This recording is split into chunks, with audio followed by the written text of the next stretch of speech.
एक अनाथ लड़की ने एक 10 साल के लड़के को अपने घर में आश्रय दिया था। लड़की ने उस लड़के से दोस्ती कर ली थी और उसके साथ बहुत समय बिताने लगी थी।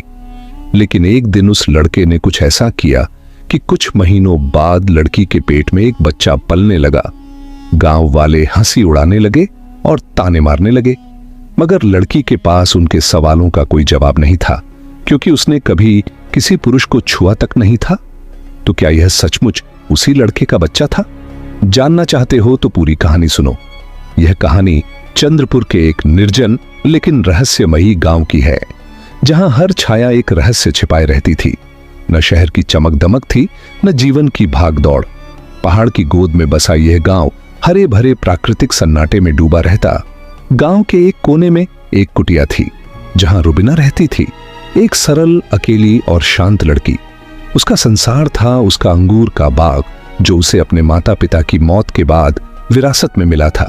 वह अकेलेपन की आदी हो चुकी थी। न कोई सहेली थी, न कोई संबंध, न कोई खुशी। हर सुबह वह सूरज निकलने से पहले बाग में जाती, अपने कोमल हाथों से अंगूर तोड़ती, फिर बाजार में बेचकर लौट आती। गांव में उसके बारे में बस एक ही बात मशहूर थी, वह अंगूरी लड़की है जो हमेशा अकेली रहती है, लेकिन उसके अंगूर बहुत मीठे होते हैं।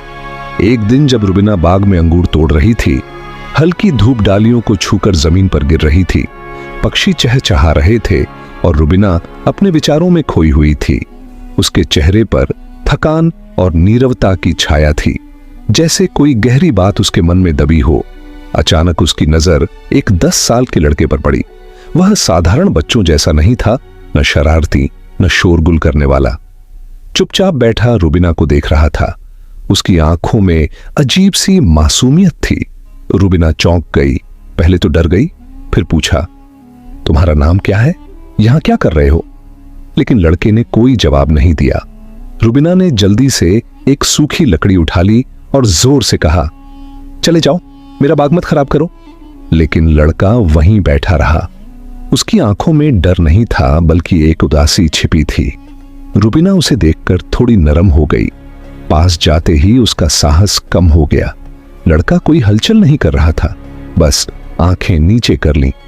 कुछ देर चुप रहने के बाद रुबीना धीरे से बोली, ठीक है, लेकिन नुकसान मत करना। उस दिन लड़का भागा नहीं, वहीं एक कोने में बैठ गया। अगले दिन जब रुबीना बाग में लौटी, लड़का वहीं उसी जगह बैठा था। अब की बार वह चकित हुई, मगर डरी नहीं। बोली, तुम फिर आ गए? लड़के ने सिर हिलाया। रुबीना के होंठों पर हल्की मुस्कान फैल गई। उसने हाथ में कुछ अंगूर लेकर धीरे से उसके सामने रख दिए। लड़का चुपचाप अंगूर खाने लगा। दिन बीतने लगे। हर दिन रुबीना बाग में आती, काम करती और लड़का वहीं होता। वह शरारत नहीं करता, बल्कि मदद करता। डाल से अंगूर तोड़कर नीचे फेंकता। कभी कभी रुबीना के सामने हाथ फैलाकर बैठ जाता, जैसे कह रहा हो, आज का इनाम कहां है? रुबीना उसकी आदत डाल चुकी थी। वह उससे बातें करने लगी, जैसे वह समझता हो। काश मेरी मां होती, तुम्हारी तरह शांत स्वभाव की। लड़का सब सुनता, आंखों से जवाब देता, कभी सिर हिलाता, कभी आह भरता। रुबीना उसके साथ सुकून महसूस करने लगी। कुछ हफ्तों बाद एक दिन बारिश शुरू हो गई। रुबीना दौड़कर अपनी कुटिया की ओर जा रही थी। अचानक पीछे देखा, लड़का बाग में भीग रहा है। उसी पल उसका दिल टूट गया। वह दौड़ी और बोली, मेरे साथ क्यों नहीं आए? लड़के ने भीगी आंखों से उसकी तरफ देखा, जैसे उसके अस्तित्व में कोई रहस्य छिपा हो। रुबीना ने उसका हाथ पकड़कर कहा, चलो मेरे साथ घर चलो, तुम अब अकेले नहीं रहोगे। लड़का चुपचाप उसकी बात मान गया। अब रुबीना की कुटिया में अकेलापन नहीं था। लड़का उसके साथ रहता, कोने में बैठा रहता। रात में रुबीना की कहानियां सुनता। रुबीना उसे अली कहकर बुलाती, अली खाना खा लो, अली चलो बाजार अंगूर बेचने।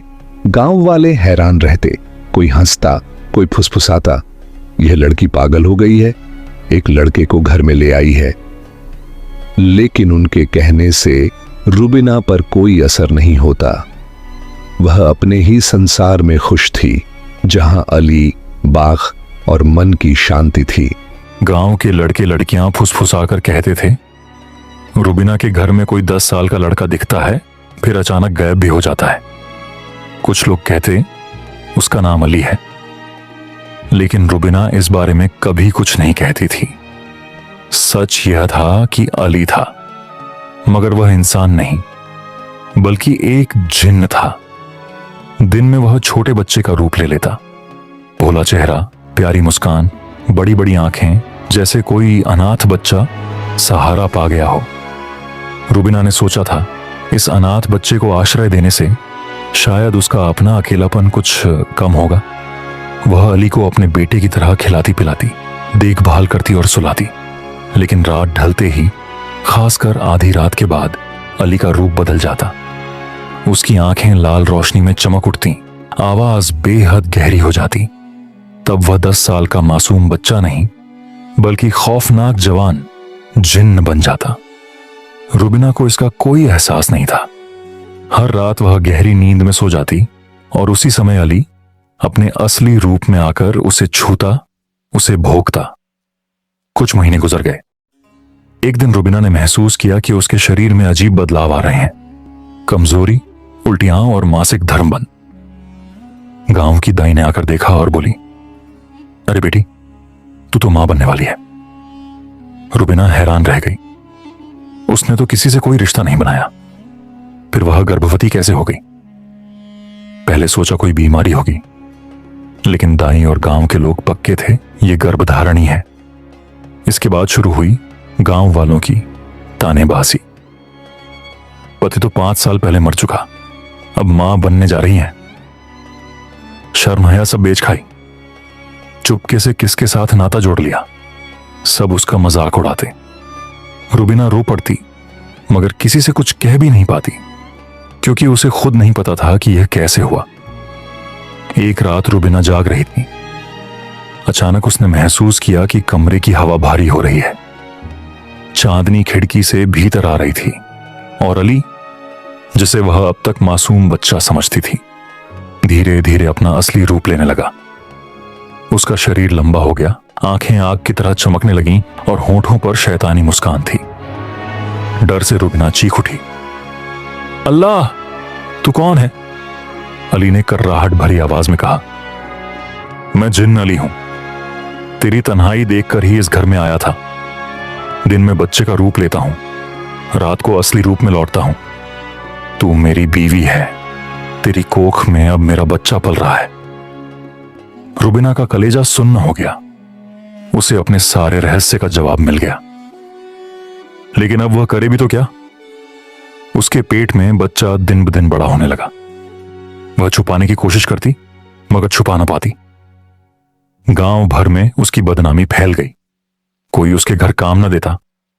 बाजार जाती तो लोग गालियां देते।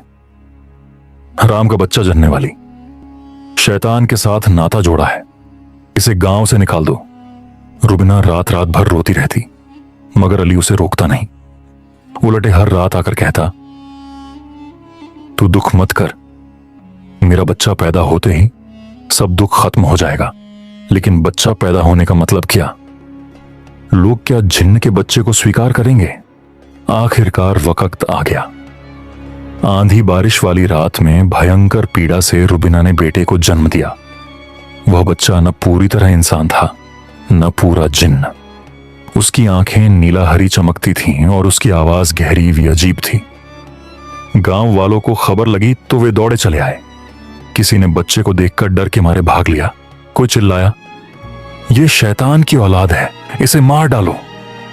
रुबीना ने बच्चे को सीने से चिपटा लिया और बोली, नहीं, यह मेरा बच्चा है, कोई इसे छू नहीं सकता। गांव वाले गुस्से से तिलमिला उठे। वे मशालें लेकर उसका घर तोड़ने चले। तभी तूफान की तरह अली प्रकट हुआ। विराट शरीर आग की तरह दहक रहा था, आंखों से लाल किरणें निकल रही थी। वह दहाड़ा, जो मेरे बच्चे को छुएगा मैं उसे जलाकर राख कर दूंगा। गांव वाले डर कर भाग खड़े हुए। उस दिन से रुबीना की जिंदगी बदल गई। उसे पता चल गया कि उसकी किस्मत अब जिन्न से बंध गई है। इंसान उसे नफरत करते, डरते, और अली उसे छोड़ता नहीं। रात को अली आता, बच्चे के पास खड़ा होकर उसे दुलारता और रुबीना से कहता, तू मेरी पत्नी है, तू मेरे बच्चे को पालेगी, एक दिन यही बच्चा दोनों दुनिया का पुल बनेगा, इंसान और जिन्न के बीच। लेकिन रुबिना के दिल में एक ही सवाल था, क्या कभी उसे मुक्ति मिलेगी? क्या समाज कभी उसे माफ करेगा? उसकी जिंदगी अब एक अदृश्य अभिशाप में जकड़ गई थी। वह एक और मां थी, दूसरी ओर जिन्न की बंदिनी। गांव के लोग उसे छोड़कर अलग कर देते, मगर उसके दिल में जन्म ले चुकी थी एक अनोखी कहानी, जहां इंसान और जिन्न मिलकर नई हस्ती को जन्म देते हैं। रुबिना जानती थी उसकी कहानी कोई नहीं मानेगा, फिर भी वह अपने बच्चे के लिए जीती रही। बच्चा बड़ा होने लगा और उसके भीतर इंसान की ममता और जिन्न की ताकत का संगम दिखने लगा।